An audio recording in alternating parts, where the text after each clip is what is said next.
The head of the US Army says he is very concerned about the impact of spending cuts on the UK's armed forces. Chief of Staff General Raymond Odierno voiced his reservations about the falling proportion of the UK's national wealth being spent on the military. He warned it could see British units operating within US ranks, rather than divisions working alongside each other. The Ministry of Defence said the government was committed to spending 2% of GDP on defence. Ministers are under pressure from Conservative MPs and the military to commit to meeting NATO's target of spending at least that figure on defence beyond 2016. Britain currently just meets the 2% target, but the government is committed only to continuing that until the end of this parliament. Same goals. General Odierno told the Daily Telegraph, "I would be lying to you if I did not say that I am very concerned about the GDP investment in the UK. As we look at threats around the world, these are global issues and we need to have multinational solutions." General Raymond Odierno. In the past we would have a British Army division working alongside an American division.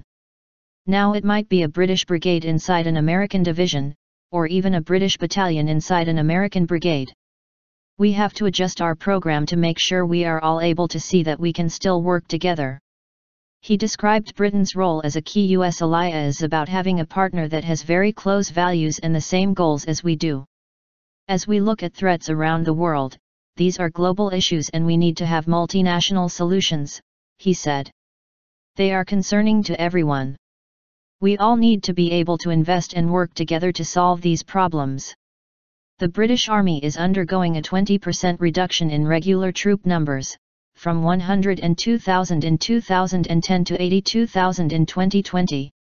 This is to be accompanied by a rise in the number of reservists, from 24,000 to 30,000. The Royal Navy and the RAF are both preparing to lose 5,000 regulars and gain 500 reservists over the same period. NATO has already set a target that member states should each spend a minimum of 2% of their national wealth, or GDP, on defense. Watered down. Few countries have met this target, so at the NATO summit last September, the commitment was watered down, with the less ambitious goal that those countries that were not meeting the target should halt any decline in defense expenditure. People feel that the government's first duty is the protection of the United Kingdom and its citizens. Liam Fox MP, former Defence Secretary.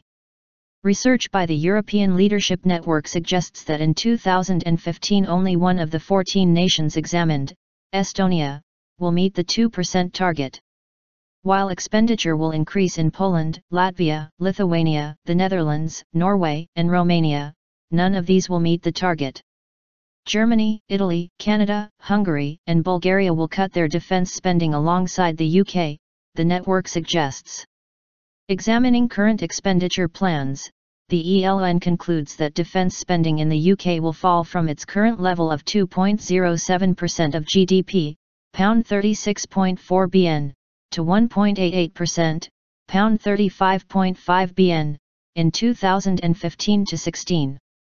Former Defence Secretary Liam Fox said Tory MPs would find it hard to swallow if defence spending fell below the 2% threshold, while a pledge to spend 0.7% of GDP on foreign aid was kept by the government.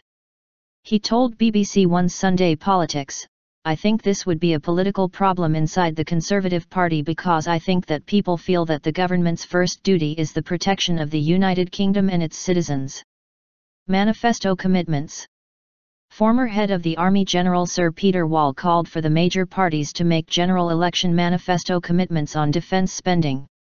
He told BBC Radio 4's The World this weekend it was of concern to military folk that all parties would probably be content to have this conversation not happening at the moment.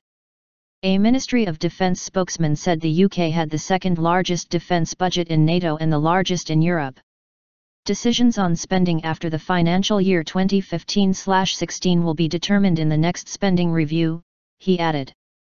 Over the next decade we are committed to spending £163 bn on equipment and equipment support to keep Britain safe. That includes new strike fighters, more surveillance aircraft, hunter-killer submarines, 2 aircraft carriers, and the most advanced armoured vehicles.